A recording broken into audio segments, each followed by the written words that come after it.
In this video, I'm going to share tips with you so that you can get the most out of your next tarot reading.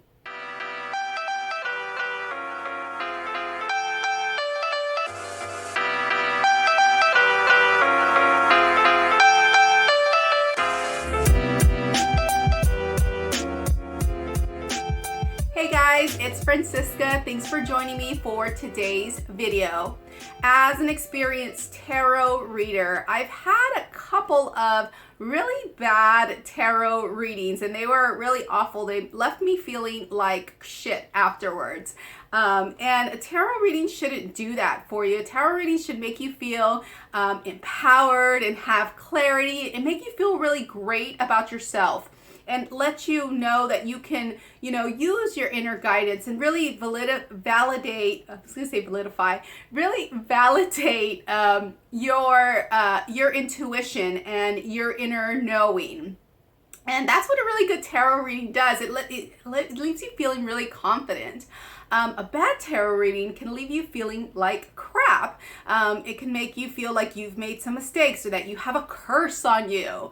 And so in order to avoid that, I wanted to share these tips with you because these are things that I wish I would have done, in the past to help, mitigate those circumstances where I had like really awful tarot readings. So I'm going to say tip number 1 is going to be do your research. Do your research, it's pretty simple, but it sounds pretty simple, but what you're really doing when you do your research is you're looking for somebody that has a style that resonates with your style. So if you really like somebody who does, Celtic cross readings, then, you'll find that on their website. You'll find that on their Instagram, or you'll find their style and see if their style matches your style. Do you want somebody that's really positive, that talks about positivity all the time? Or, are you looking for somebody who's more generic and just is really about the meaning of the cards? Do you like somebody who uses the classical Rider-Waite cards? Do you like somebody who uses a thought deck? Sometimes the person's deck can really be reflective of the tarot reader's personality too, and how they'll read tarot. So check out their Instagram, check out their Facebook page, check out their website. Check out their testimonials too. What are their clients saying? What are their past clients saying? Do they use words that resonate with you, like clarity, guidance, insight, intuition? Are those the kinds of things that you're looking for? If you're looking for like past life information, do their clients talk about past life, information in their testimonials too?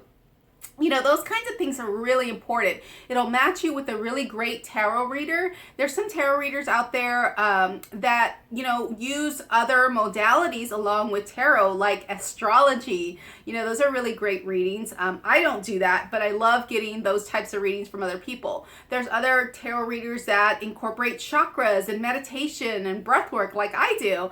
And so if you're really into that, then you want to find somebody who's into that too.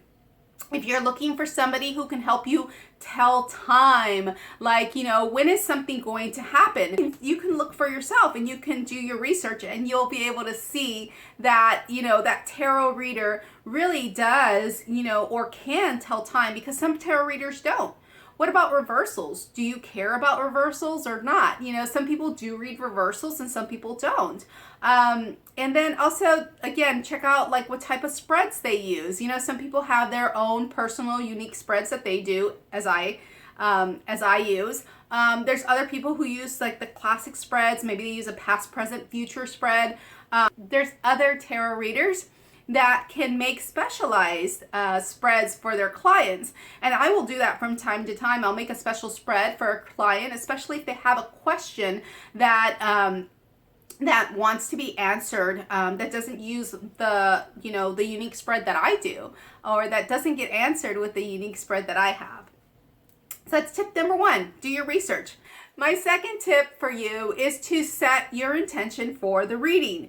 Setting your intention for a reading really helps the universe, the tarot reader, and the tarot be able to hone in on your intention and answer questions specifically regarding your intention.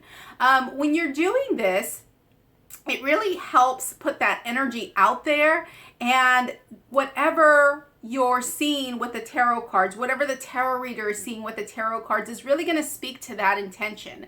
If you're doing it just for fun, that's great, because then you know that you're going to take what resonates and leave the rest. If you're doing it for a general reading and you just want to know what's going on in my life generally, or you just want to know something like, what does my love life look like? Then the tarot will specifically speak to that in that reading. Believe it or not, the tarot cards are really intuitive. If your reader is really intuitive, they're going to pick up on that energy right away, and they're going to be able to talk and speak to that energy, to that intention, at the start. Usually that's the way that it happens. So tip number 3 is to be centered and present during your reading.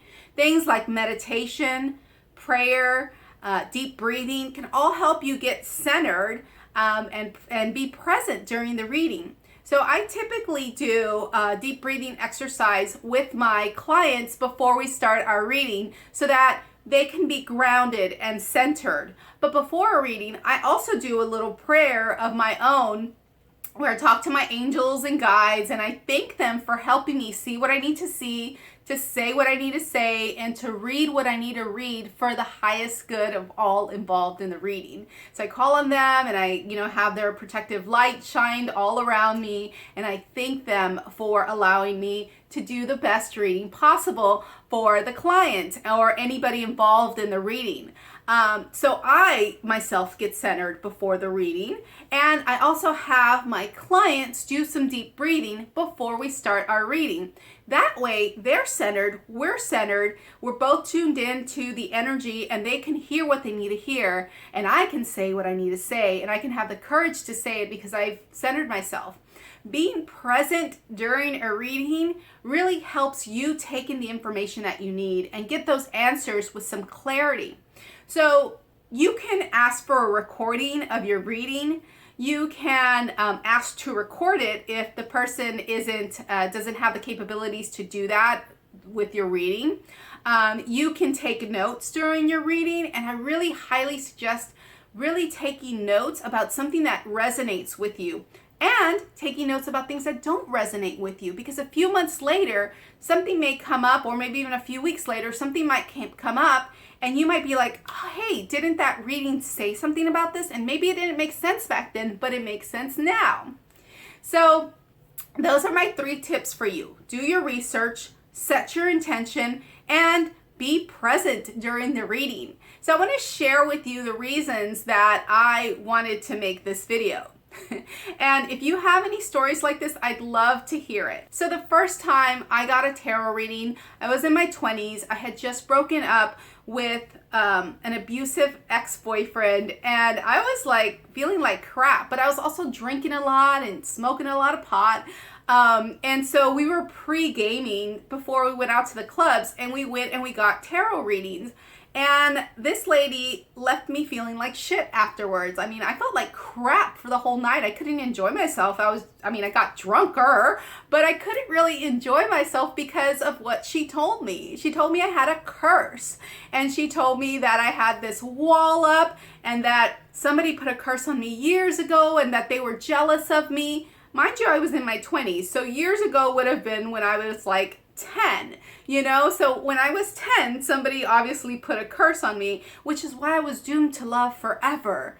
And for $500, she could clear my energy.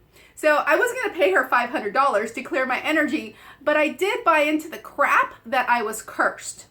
And because I was drunk, I took it seriously. Because I was vulnerable, I took it seriously.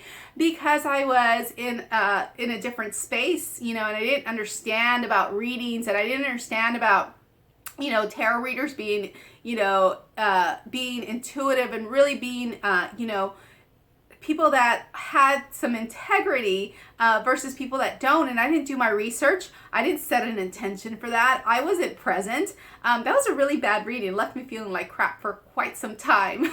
Not just because of the reading, but also I was going through some really deep shit. You know, I mean, getting out of an abusive relationship is really a feat in itself. Yeah, so that was a really bad experience. And I would hate for you guys to go through that kind of stuff. Had I done my research, had I set an intention before, and had I been present, it probably would not have affected me the way that it did. But I remember that feeling of, you know, thinking that I had a curse on me, staying with me for quite some time. But I'd love to hear from you. Do you have any stories about awful tarot readings that you want to share below in the comments? Let me know. And if you like this video and you want to hear more from me in your email box, sign up for my newsletter. The information is in the description below. See you guys next time. Bye.